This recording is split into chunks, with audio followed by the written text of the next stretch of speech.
100% completely lied on 90 Day Fiancé, and she's been lying this entire freaking time. Oh my god, you guys. The 90 Day Fiancé season finale tell-all part 1, that's a very long title, but that was on last night, and we finally found out that Julia has been lying this entire time on 90 Day Fiancé. Now, if I was Brandon, I would be so freaking mad. I don't want to waste any time. Here is the deal. We all know Brandon and Julia, they've been together. They've been living at Brandon's parents' house, and it's been god-awful. Julia can't stand Brandon's mom and dad, Ron and Betty, and kind of between you and me, I kind of don't blame her. But anyway, the whole drama with them was that Julia, she wanted to move out. She wanted to move out, and it appeared that Brandon just wouldn't do it. He was kind of too tight on money, but now we know that is not the case, because they said last night that Brandon actually did find several places for them to rent and several places for them to possibly even buy, but Julia said none of them are up to her standards. And I just want to say real quick, guys, before I go into the rest of the video, that if you are new to this channel, please hit that subscribe or follow button, and please hit that share button. You can share it into Facebook, or you can share it on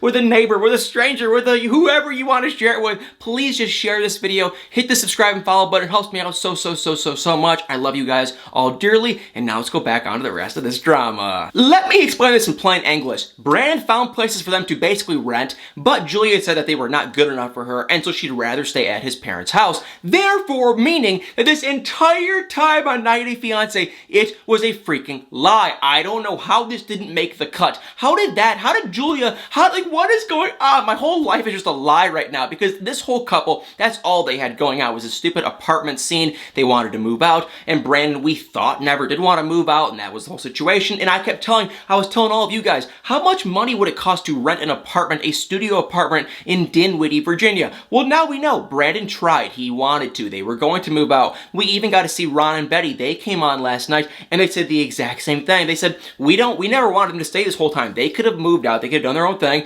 and they tried, but Julia said no. Oh my god, oh my god, oh my god, oh my god, oh my god. Comment below what you guys think. That's all I'm going to say right then and there. That is unbelievable. I can't believe Julia. I think Julia is funny, I will say, but seriously, what is that? I mean, what is going on? Now, maybe this is the places they could be looking at renting could just be complete and total dumps, maybe, but it's still oh my god, I can't freaking believe it. So she's a complete freaking liar, because that just never, ever made it onto TV. And if you are wondering, well, what is else going on with Brandon and Julia? Well, we are going to be seeing them on the new season of 90 Day Fiancé Happily Ever After, so they were a little bit quiet. But they are still married, no babies or anything yet, and they're still living at his parents' house, which I just, once again, find hilarious. And they were talking about stuff with the chores and Julia working on the farm, and that also brings up another lie that never, ever got brought up on their season of 90 Day Fiancé, and that is this. Julia never wanted to do chores, and we kind of thought, at least I thought, that Brandon's parents, Ron and Betty, were making her do chores.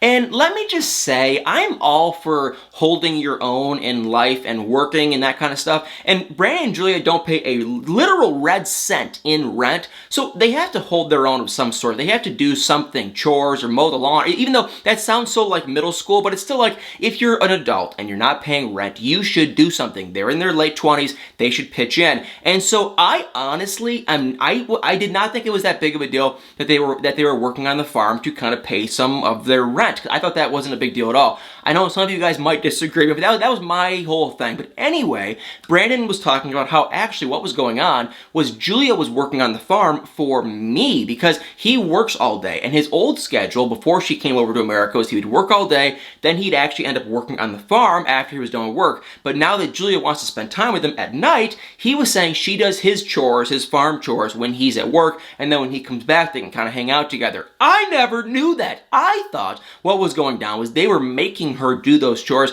and the parents said, no, we were not making them do chores. We just said if Julia wants to pitch in and hold her own, someone has to do these chores, whether it be Julia or Brandon. Someone has to do these if you are going to live in our house for free. And I kind of agree with that, because it's free rent. You got to do something to pay your dues. So I don't see a problem with that. But I did not realize that she was doing Brandon's chores in place of Brandon. I thought they were saying, Julia, you have to do these. Brandon, you have to do these too, and that's it, and you have to shut up and go do your chores. But it's like, no, no, no, no, no. She was just doing Brandon's chores so she could spend more time with Brandon. And once again, that never made it on 90 Day Fiancé, so I'm still just like, what the heck is this? But they're doing well. They're still together. They're happy. They were joking around. No big concerns. Ron and Betty, they were honestly just joking around. They were having a good old time. And Julia even said, I love Brandon's mom. I truly do. But we both want to have that alpha, queen, boss type personality, and we don't really mesh well in the same house, and I totally get it. So they're doing well. I'm excited to see them on Happily Ever After, and that is that. But oh my god, you guys, this was probably one of the most exciting tell-alls I've seen in a very long time,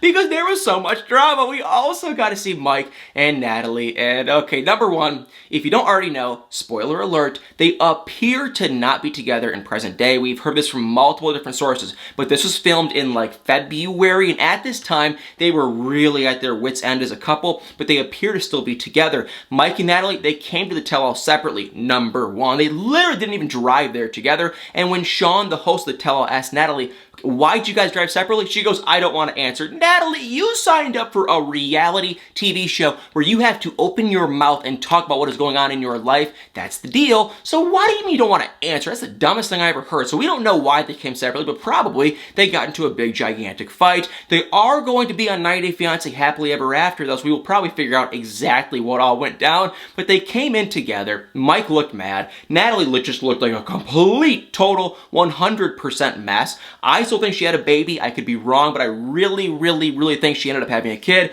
But we're going to have to wait and see. She did not mention that at all. Their relationship, it's not working well. And the saddest thing, honestly, we went back and we saw the whole thing of when Mike canceled the wedding and this, that, and the other. But the interesting thing is Mike ended up talking to his mother a couple days before they were supposed to get married the first time. And Mike told his mom and said, hey, I'm going to buy her a ticket. I'm going to give her some money and I'm going to send her home. That was before when he actually canceled the wedding, several days before he canceled it. So that's like, ooh, that was on his mind for quite some time. But that, my friends, is not the interesting thing. The interesting thing is that Mike's mom, who we all got to see, she actually reached out to Tamara, Mike's neighbor, to call in and cancel the wedding. And now, what is the wording for that? The wording, I guess, would be to, it's to object. I want to object because, and it's like a two-person wedding. It's the officiant, it's Mike and Natalie, and then it's Uncle Bo and this Tamara person. You really want Tamara, the only person in the freaking crowd besides Uncle Bo, to object? So Tamara just said, look, I'm around them often, I know them, I think they're in love, and I am not going to object.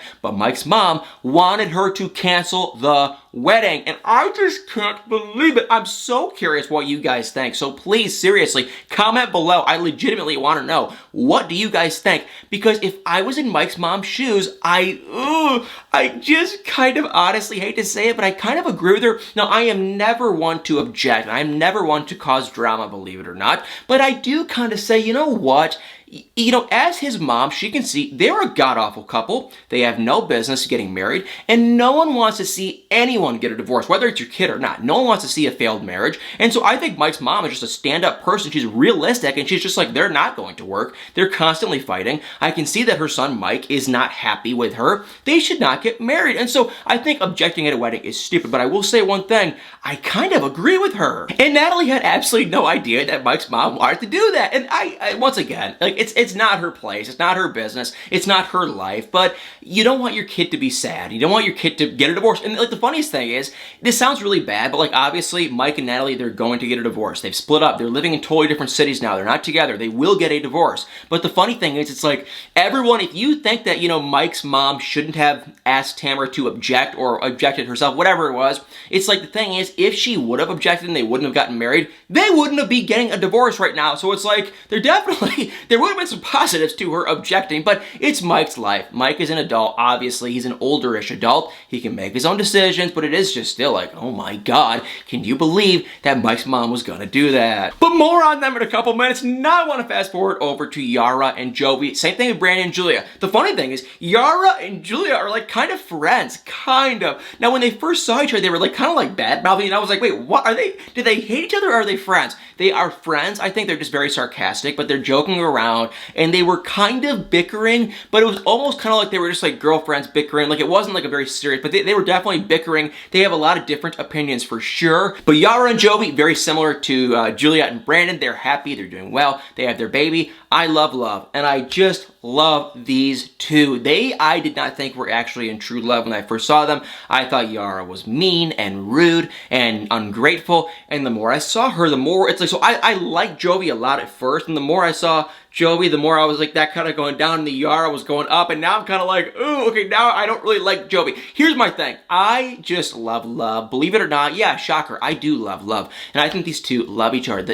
And when they had that baby, I think Yara loves being a mother, and which is just a fantastic, fills my heart with joy, and it makes me so happy. And I think Javi loves being a dad to a certain extent. And so he's helping out with the baby a ton, it sounds like. Obviously, we are going to be seeing more of them on Happily Ever After as well, so they aren't done either. But I think he loves being a dad, and he said he's helping out, and then Yara said it makes her so happy to see that, and so they were doing incredibly well at the start of the tell-all. That was all sunshine and rainbows. I was sitting there, my heart was so happy. Then Sean had to bring up the clip of Joey's bachelor party where he went to a dancing, bar restaurant, if you know what I'm talking about, and of course, it's like, dude, oh, I am one to just have fun and live your life, and I hate to be the Mr. Judgy, but I'm going to say one thing. We got to see Jovi go to this restaurant and do God knows what with a lady, and when I was watching it, I was kind of like, this comes off to me as cheating. Now, he didn't do anything with her, but it's like, things happened. There was dancing, and it's like, it gave me a cheating vibe. And I know he didn't really technically cheat on paper, but you could see Yara, she took her hand away, and she was literally crying, and now I'm even, emotional. I'm not crying. Oh my God, I just oh God, they cut it in the way where it's like they were showing them so happy and they were just lovey-dovey. Then all of a sudden we saw Jovi do that ridiculous stuff with that dancer person. And it's like, no, it wasn't really cheating, but it kind of was. And you could see Yara's never seen that clip. She didn't know that even happened. And so it's like, she was just absolutely devastated. And then we also got to see Jovi's mom, who I just absolutely adore. Gwen, the nicest lady in the whole world. And it makes my heart melt even more that Yara and Gwen, Joey's mom, are like best friends, and I love these two. So, we got to see her, and she was devastated, she was disturbed, she was just really disappointed in what Jovi did, and like I said, it's not really cheating, but it is kind of like, you know what, you're getting married in a couple days, Jovi, and your wife is pregnant, you probably should be home. And Gwen, Jovi's mom, said the funniest thing. She goes, Jovi's past 10 years has been a bachelor party. He did not need to go out that night, and she was really disappointed. And then you got to see Yara, she was crying, she was mad, and she was just like, what can I say? It is the past. And Jovi even said too, I probably shouldn't have done that, but that is what guys do. Guys go out and guys go to places like that, which, yeah, I guess. I'm, not in that situation. I can't talk, but I do kind of feel like if I was in his shoes and I was engaged to a woman that is pregnant and I was going to get married in a couple of days, I feel like I'd feel really, really, really, really, really guilty doing that, because it is like, you should be home with your fiance / baby mama / future wife. So I don't know. That was kind of just, it was honestly, the only word I can use is just disappointing in Jovi. But I do think Jovi loves her. I think she loves him. I just think, it was just really sad. Honestly, it just broke my heart to see. And let me say real quick, Stephanie and Ryan, they were not on the tell-all. I told y'all, I knew she was not going to be there. And supposedly she filmed her own tell-all kind of a thing. It's like an hour long. It's on her Instagram. I have actually yet to watch it. I'm going to watch it though. And I'm actually going to hit her up and see if she wants to come back on this channel. She might not. I have no idea. I have not spoke to her since we did the last interview, but she was pretty cool sharing her side of the story, so I think she might come back on, but she was not invited to the tell-all, probably because she's trying to sue 90 Day Fiancé, so I'm gonna hit her back up and see if she's interested at all. I honestly, maybe she is, maybe she isn't, I have no idea. I'm curious where everything is with Stephanie, though, because it's like, are you going to sue? Are you not going to sue? If you don't know, I'll say really quick, she basically had to buy airfare. There might be more to the story too, so I don't want to say, don't quote me or anything, but she basically had to, I think, that she missed a flight or something on her way to Belize in October, and so she had a cameraman come with her. He had all his equipment. They missed the flight, I think, and so she had to, I believe, buy him and her a flight, I think. And the catch was she knew she was gonna have to buy herself a flight, but the cameraman, she didn't know, I think, and so then it's like they never reimbursed her for that money, and she was super upset. And so there was definitely money that it sounded like that she was owed for sure, and that she never really got. Now I interviewed her in February, so it's been a couple months, so I'm gonna hit her up and see if she might be interested in coming back on the channel. Maybe she isn't, but she was not at the tell-all, and neither was Ryan. But we did get to see, oh my God, we got to see a snippet of Rebecca and Zia. They were a little bit on the quiet side. They're happy. Rebecca looks about 30 years younger. She's looking great. Ziad, he's looking, they look like a really true happy couple. We did get to see Tiffany and Micah, Tiffany's husband.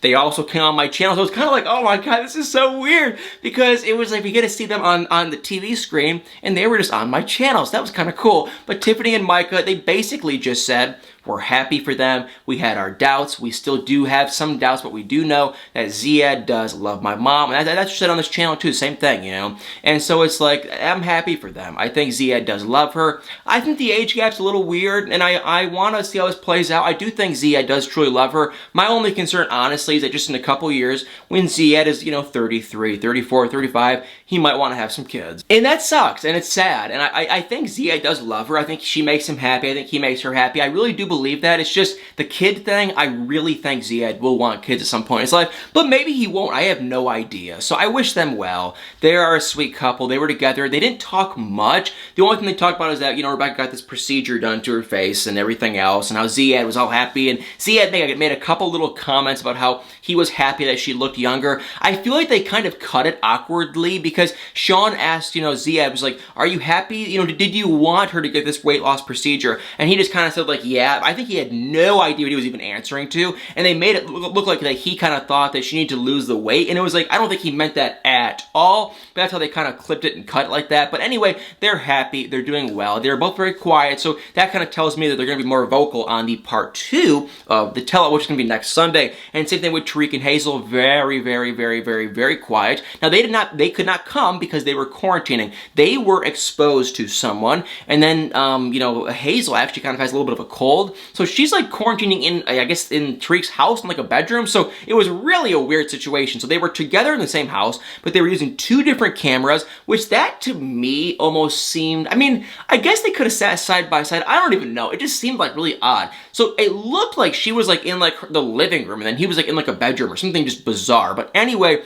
they were in 2 separate cameras. Hazel did not say one literal word the entire time, and Tariq, he was kind of chiming in, but it was all in the other couples. Now, we do know that actually Minty is going to be coming on the next episode of the tell-all, so we'll see what happens with them. I don't think it's going to be much of anything, to be honest, because it's just like they're in love, they're happy, and it sounds like Tariq and Hazel actually have a third person in their relationship, so I wish them well. That's that. They were definitely very quiet, but last but not least, you guys, if you guys forgot, Andrew and Amira, and they are like the home run of the season. Now, I have one word for Andrew and Amira both, and I'm going to politely say this. When I hear Andrew's name, I want to do one thing. When I hear Amira's name, I want to do one thing.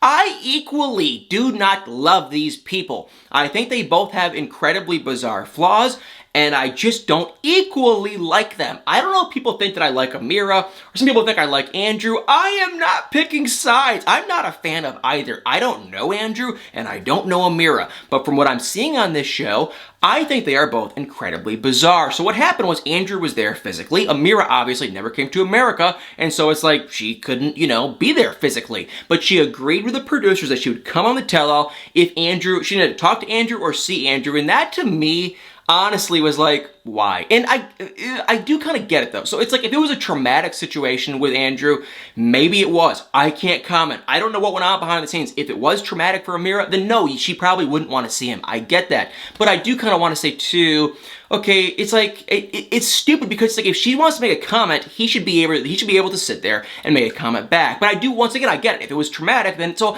I feel like what they should have done is just said, Andrew, sit there. We're going to cut your microphone, and we are not going to show Amira to you. We're not going to show, Amira, you. I guess that should be word. Sorry, I can't even think right now. But anyway, that's what I would have done. But they told Andrew, we're going to have Amira on right now, and because we agree with Amira that you will not be seen, you have to actually leave. And Andrew probably got his feelings hurt. And the other thing too I want to say is if I had to guess, this tell-all was probably like a 12, 14-hour day. You wouldn't believe it, but it's probably a very long day of filming. So the guy was probably tired and bored, and he did not say a literal word this entire time, this whole tell-all. He did not say one thing at all. And so it's like, he probably wanted to get out of there. So he was like, I'm done, I'm gonna leave. And he kind of stormed off like a baby, kind of. Took his mic off, he was getting ready to leave. He literally was getting in a taxi, and then the episode ended. So I believe what might happen is they're going to convince him to come back in. I think, but I could be wrong, but I believe that's what's going to happen. We do know that Amira shares her side of the story, and Jovi, once again,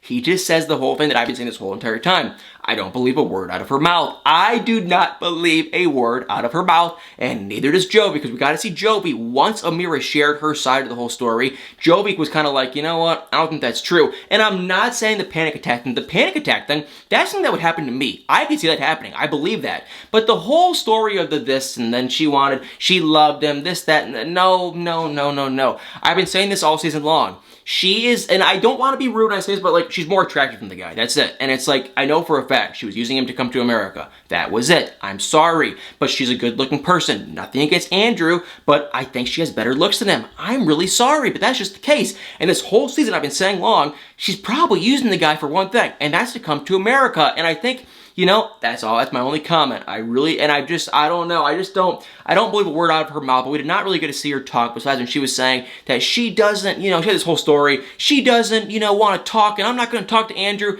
And for me, it's like if I was Amira, I would literally want to look at Andrew's face and say, you did this, you broke my heart. You were out traveling when I, you know, in Mexico when I was this, that, and the other, and I would lay it out in the line and say, this is what happened, you hurt my feelings, and I don't want to be with you anymore. And that, see, if I was Amira, but Amira doesn't want to do that. So I guess each their own. Andrew was upset, she was upset. We're going to hear Amira's side of the story. I don't know if Andrew's going to come back. I wouldn't be shocked if Andrew just leaves, though. And honestly, that would really kind of bug me, because I do want to hear Andrew's side of the story.